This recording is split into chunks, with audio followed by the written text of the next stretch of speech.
Yeah, so back to this. I want to analyze what's inside here. You should do this with everything you buy. So I'd like to save this bag so we can reuse it so it doesn't end up in the landfill. So I'm going to roll this back and I'm going to show you what you can do. We have really good growing weather here. It rains a lot, so I can be very aggressive with these plants. I can divide them extensively. Yeah, we have a retaining issue, so we want to retain a slope. So we're going to use the bamboo first, then the fountain grass, and then the blood grass below. And we're sort of creating this upward movement. And they're all the same group. They're all grasses. So what's going to happen is they're going to have no problem working together, growing together. So I wouldn't be surprised if this bamboo actually would put out shoots in front here. So this will be completely entangled because they're all the same genus. So it's going to be very interesting how they're going to grow together really well. And this will be a unstoppable force to retain the soil on a steep slope.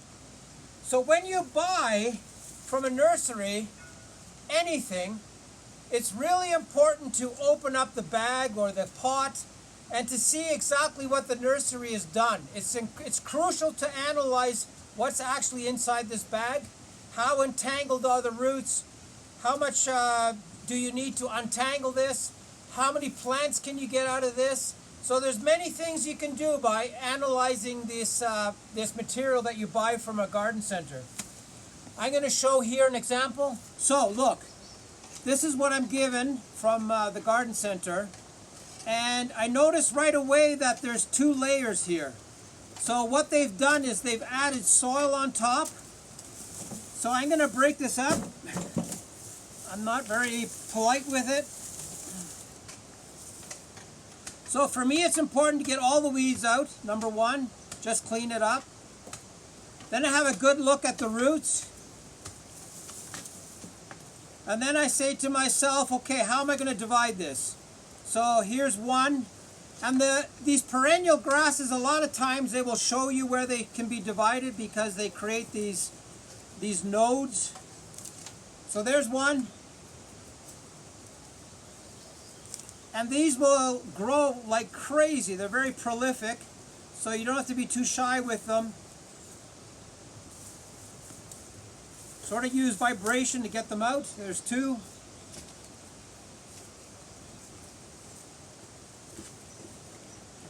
And be careful, try to get roots with everything. Don't have any without roots because they just won't grow.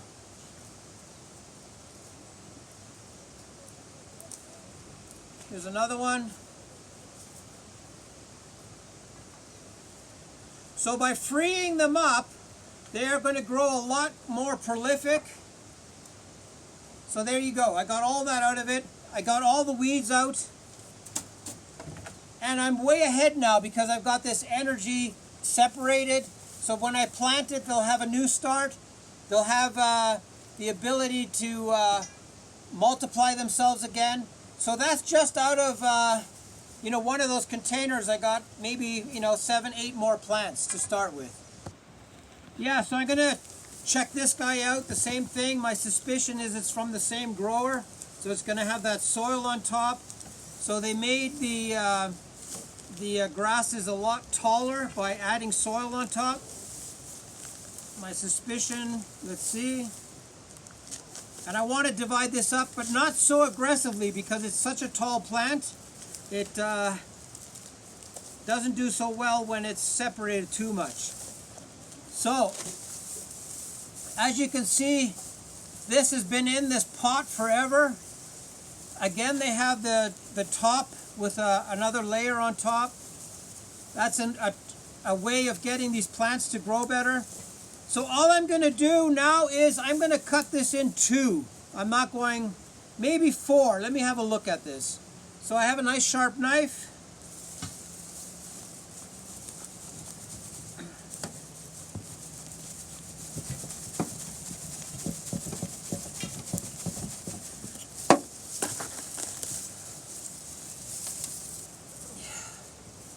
Yeah, I'm going to stay with just cutting it in two. I'm not going to go anymore.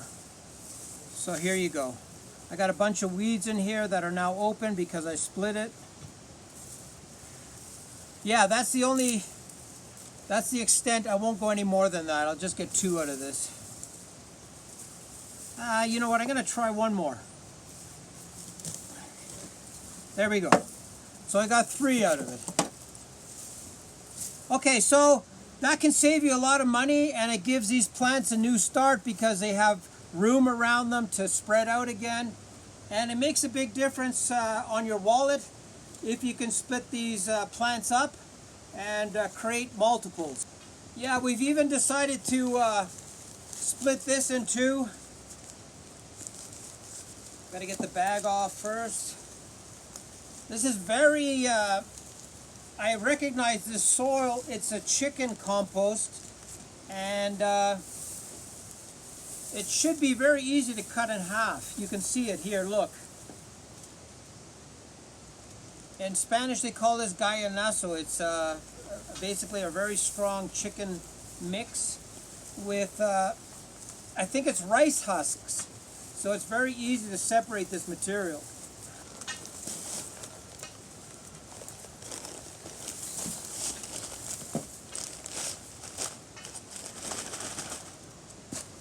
So what's nice about this is there's no stones in here, so it's going to be quite easy to chop this in half.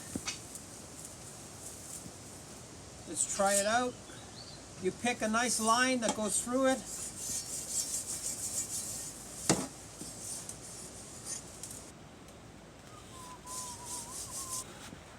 Yeah? Okay, so the machete doesn't go through. So we need something with a bit of sawing action. I got a pruning saw.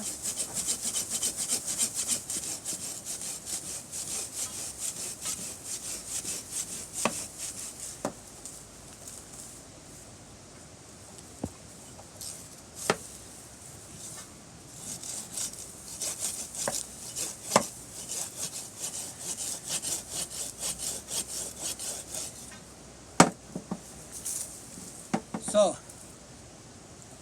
you can see this has turned into a very strong wood already. So anyways, I got two out of this. I could go crazy and cut it into more, but I'm okay with that. So this is all ready to plant. And with the weather we have, this stuff will grow so crazy. So it's good to divide it and get more for your money. So it's really a good piece of advice is this stuff that's fallen off the root balls, it's good to put that around the plants when you plant them again because they're familiar with this soil, and it makes a big difference for them to sense that familiarity when they grew up in this. This is the area where we're going to prepare for all the grasses just to make it a lot more secure up there, and getting it ready. There's a lot of blue clay up there, blue gravelly stuff, so we're replacing it with good soil. So all the grasses have a great start. Yeah, this is how we're going to layer it. This fountain grass is going in front of the bamboo. The bamboo is going to hold it in place. Here we go. So this is how it's going to look. And then the I think it's called bloodgood grass goes in front of that. And it's going to retain this slope really well.